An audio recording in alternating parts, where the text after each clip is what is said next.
سلام علیکم خانم. علیکم سلام محترم. با شما چی کمک کردم میتوانم؟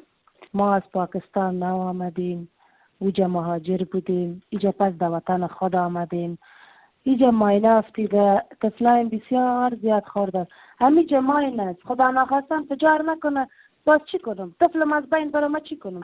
محترم شما تشویش نکنین، ما در مقابل موضوعتان با شما شماره دفتر ماین پاکی را هم میتیم، شما میتونین امرشان